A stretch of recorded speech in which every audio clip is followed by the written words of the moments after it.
با مقصد تحکیم و استوار گردانیدن خاندان تربیت شایسته فرزندان طبق نقش چهاربینی‌های ریاست ثبت اسناد ولایت شهروندی وزارت عدلیه جمهوری تاجیکستان در ناحیه وسه آزمون فرهنگی معرفتی زن ثروت خاندان دایر گشت.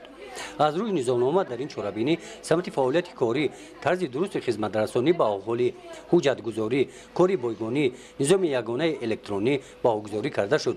در ثبت اسناد حالت شهروندی در ناحیه وسه عاید پرداخت مبلغ‌های باج دولتی معلوماتنامه به سهم شهروندان پیشنهاد شده است. بخشیده به آزمون زن ثروت خاندان در این روز در مرکز تجارتی و خدمترسانی سلطان کبیر نمایش و فروش لباس‌های مکتبی برگزار گردید. لباس‌های مکتبی در فابریکه دوزندگی سلطان کبیر در ناحیه وسه دوخته می‌شوند. کارگران فابریکه دوزندگی همه‌شان زنان و دختران محلی هستند. از روی فرمایش لباس می‌دوزند.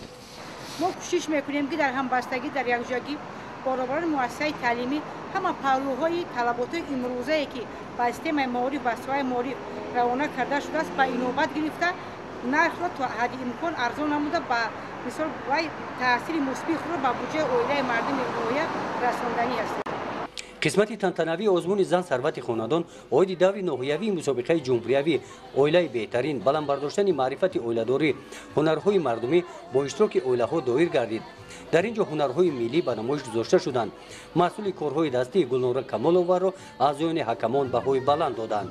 میگن که در عرفیت که برای مرد 40 هنر کم است و برای زن هم 40 هنر کم است. من در اوان کودکی همین هنری بافتنه هنری تربافی گل بافی همینا رو آموخته بودم و حالا به نفقه برآمده و همین کار از سرینام مشغول شدم.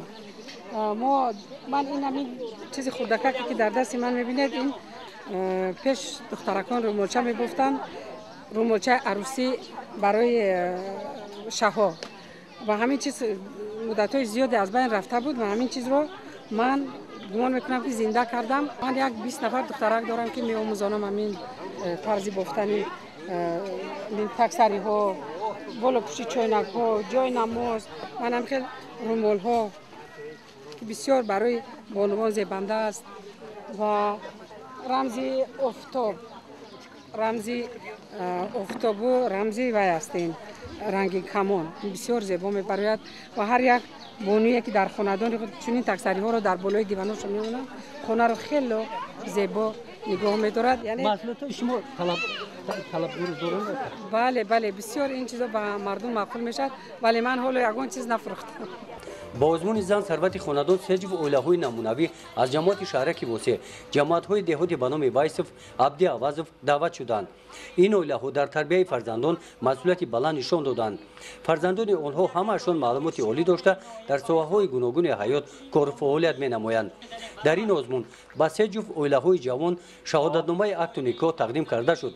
با دو طفلک نوزاد شهادتنامه تولد رایگان داده شد. همچنین در این چهاربینی خدنسوری 10 نفر کودکان از عائله‌های احتیاجمند دایر کرده شد. در جنبش کارمندان بخش فرهنگی ناحیه با برنامه کنسرتی خاطر اشتراکیان چهاربینی را شاد نمودند. گزارش خواجه نظریف خدای نظر ظهوروف از ناحیه وسه برای برنامه اطلاعاتی تحلیلی جنبست هفته.